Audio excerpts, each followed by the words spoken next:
So what's up, YouTube? Today has been such an eventful day. I figured I would get on here to tell you about my day because I can't make this up. So everyone that knows me knows that I do my own hair. From the sew ins to the bonded styles, even the braids, I will do my own hair. I've always done my own hair. I know how I want my hair to look, and I just don't like people playing in my hair and playing with my time. So for those reasons, along with other things, I choose to do my own hair. I can literally count on one hand the amount of times I have sat in someone else's chair to do my hair. And today's experience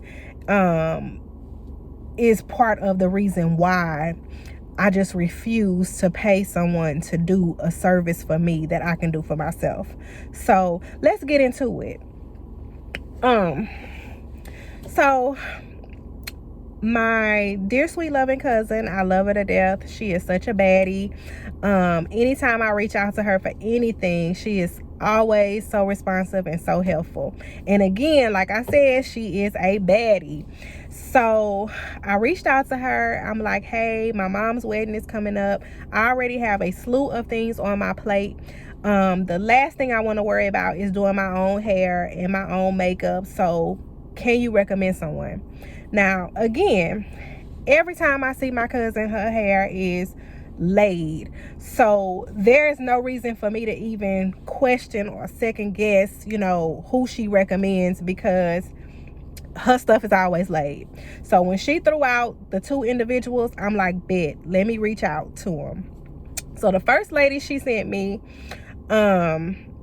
she was a little bit further than I wanted to travel and a lot pricier than I would want to pay, especially when you already do something, you already do the service. It's just, I know what I want to pay.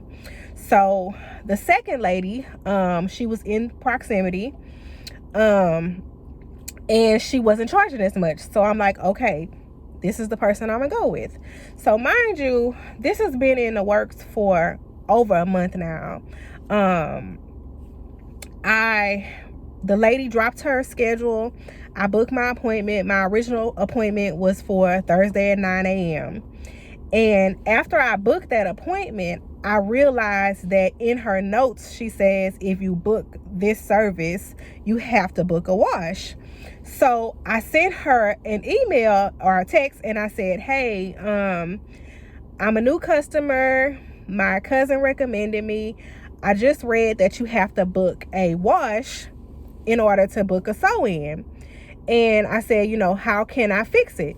She never responded to me. 2 weeks went by and I got an email that said, your appointment has been moved from 9 to 1. Well, 1 o'clock is not going to work for me. Like, you didn't call me, you didn't text me, you ain't say anything, you just changed it, and 1 o'clock doesn't work for me.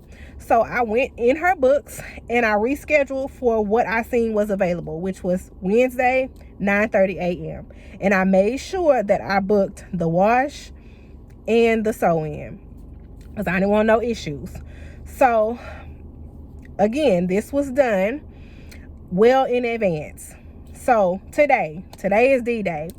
I know that I'm gonna have to travel at least an hour away. So I get up and I'm out the house by 8 a.m. because my appointment is at 9:30. I'm out the house, I'm battling traffic. And again, it's one of those things that I work from home. So I'm already in my fields because I'm having to battle traffic, but I'm pushing through it because, hey, I'm about to get my hair done. This is something that I'm not gonna have to deal with for my mom's wedding. So I stop off, I get breakfast. I'm still on time. I get to the location a little after 9. I sit in the car, I finish my coffee. 9:15, I get up and I walk out into the building. I get in the building, I go to her door, it's locked. So I sit down, I'm waiting because again, my appointment is not till 9:30. I have no reason at this point to get upset. So I'm waiting. I see another lady come and she goes to the door. Door's locked, so she goes get breakfast. She comes back. So at 9:35, the girl texts me and she's like, hey, good morning, I'm running late, I'm gonna be there in about 20 minutes, I'm at the beauty supply. So I just said okay, but in my head I'm like, girl, it is after my appointment and you're messaging me that you're gonna be 20 minutes late, which really probably means 30. So nonetheless, I'm like, okay, I'm gonna just go to my car and wait. I get back in the truck and I sit in the truck for about 25-30 minutes. When I get out the truck, it is after 10, a little after 10. I get out the truck, I go back in the building. At this point, the door has been opened by another stylist. I walk in, she says, who are you here for? I tell her, she say, have a seat. Cool. I sit down. I'm still waiting. The girl hadn't arrived. Time is going by. I'm playing in my phone. I'm even looking to see if I can find another hairstylist that can do my hair today or tomorrow. I'm texting my wife and I'm like, man, do you think I need to try to book something else because this girl's still not here? And my wife is like, man, she 40 minutes late. And I'm like, yeah, it's pushing an hour. Like, at this point in my head, I'm already thinking to myself, I'm walking out at 10:30 because that's gonna be an hour you behind. So literally, she walks through the door at 10:25. So you walk through the door and she had one bag in her hand. That's the first thing I noticed, is that you said you was at the beauty supply and you walked in with one bag. So it's not like you was doing a beauty supply haul. You just walked in with one bag. Okay. So she says, who you waiting on? I tell her. She says, come on to the back. So we get to her area and she's like, do you need your hair wash? And I said, what you mean? And she said, well, you booked the hair wash service. And I'm like, well, that's because the policy says book the hair wash for all sew-ins.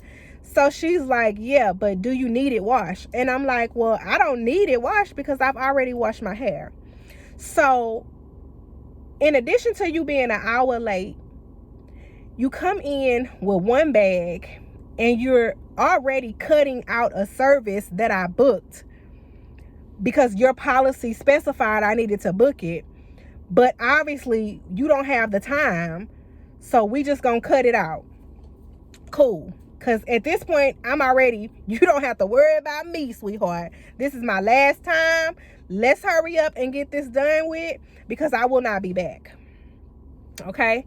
So she's doing my hair. She starts. And the other stylist comes up to her and starts asking her about weed. That's right. Weed. So she reaches out to the weed man. She comes back. She says, oh, he's in court. As soon as he leave court, he gonna drop it off. Okay. I'm sitting here thinking like, girl, you don't even know me. I could be the police. I could be anything. And you about to have a whole weed deal go on in front of me. I can't make this up. So I'm listening. She's doing my hair. Her and the girl are talking. And then about 15 minutes later, the guy walks in and she's like, oh, I thought you had to go back to the house to get it. And he's like, nah, I had it in the car with me. So he go in the back and they talking about prices. Then he comes back and she says, how much you want for it? He tells her $80. The other girl says, hey, you want to split it? She says, that's cool. She turns around. She gives the guy $40. And then all of a sudden he starts talking about his daughter and not being able to see the daughter. And the girl that's doing my hair, she's like, well, I just seen her yesterday. I did her hair. And so I'm like, where is this going? And then he just off top started going off, talking about he ain't able to see his kid and you seen my kid and tell the baby mama this, that, and the third. So then the girl says, hey, I can't right now. I can't. We can't even have this discussion right now. So he leaves. So at this point, we halfway through the process. I had bought 4 bundles in and we halfway through. So I'm like, cool, it's almost time for me to get up out of here. So as time is going on, she's like, hey, do you want it straight or you want it curled? And I'm like, I want it curled. She's like, okay, cool. So she gets to my leave out part, and the other stylist comes from the back and says, hey, I'm about to go outside for a little bit. So the girl that's doing my hair, she said, you going to eat? You want to get something to eat? She's like, no, I'm about to go smoke, but when I'm done, I'll get something to eat. So the girl that's doing my hair, she's like, oh, I'm coming, give me a second, I'm almost done. Well, in my head, I'm like, no, you're not, because you still got to curl my hair. But carry on, because maybe you about to work some magic that I'm not aware of, but whatever. So she's flat ironing my leave out and applying all this product to my hair, and I'm just like, girl, please just make it work so I can go. So then the girl comes, the other stylist comes back in the building, and she's like, hey, can you come outside real quick? I mean real quick, because such and such is asking about you and he trying to see you, so come outside real quick. I mean, it's gonna be real quick. So she says, give me a second, I'm almost done. So she finishes with my leave out, and she walks from around me, goes to the mirror, takes down her bun, puts a hat on, and says to me, I'll be right back. Child, when I tell you, I almost hit that roof. I almost hit the roof. I got up. I put her money on the dresser, because I'm not one of those girls. Even though you showed your ass today, I'm not one of those girls. I'm gonna pay you, but you don't have to worry about me ever again. I'm not gonna book you, and after today, I'm not even gonna speak of you, because I want you to continue to excel in life. You're just gonna do so without my funds, you know, because today just took the cake for me.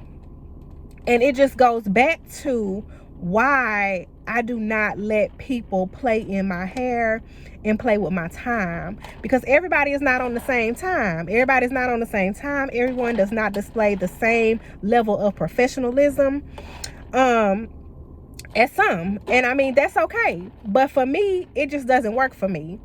I feel like because I'm a new customer, you should have been on your best behavior. Like, lie to me, make me feel like this is the kind of service I'm always gonna get, so I'm a book again, because you know, that's just how it should be. But from the start, you already set the tone as this is not gonna happen again.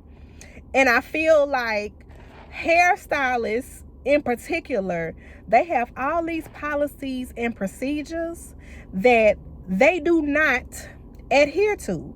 You want us as customers to respect your time and show up on time and make sure we got this and make sure we got that. But then you can show up 20, 30, 45 minutes later, an hour late, because you feel like you doing me a service and I should be grateful that you even got there. Well, honey, you come a dime a dozen. And that's the thing. You ain't the only person. You are not the only person that's doing hair. You know, so that type of attitude is why you will lose customers every single time. And for me, I just was thinking to myself, like, is this how you always conduct business? Is this what works for you? So of course, you know, I had to call my cousin, and I'm like, look, cuz, I'm not even trying to bash her, but this will not happen again, you know. And it sucks because here it is, my cousin referred you, and my cousin is probably a regular of yours. And, you know, in her head, she probably like, you know, dang, I sent you somebody and this how you behave today. Because again, you don't know me from a hole in the wall. Hell, I could have been police and you doing a whole drug deal in front of me, not even caring who I am or what I could potentially do or say. You know, Nonetheless, you know, you didn't even finish my hair because you had to go smoke. Smoking was more important, and meeting whoever was more important than finishing my hair, which is fine because I went home and I kind of wiped out the product that she put in and kind of added a few more pieces to the top, and I put some curls in my hair because, again, when I walked out of there, it was all straight and I had more leave out than I wanted, so I fixed it. So for me, if I had to go back to her, I wouldn't. But that's not gonna stop her business. I mean, I'm pretty sure she's still gonna get customers, you know, because she does have a good following, and it looks like she can do some good hair on a good day. But today just may not have been her day, and that's okay. But for me, I won't be back.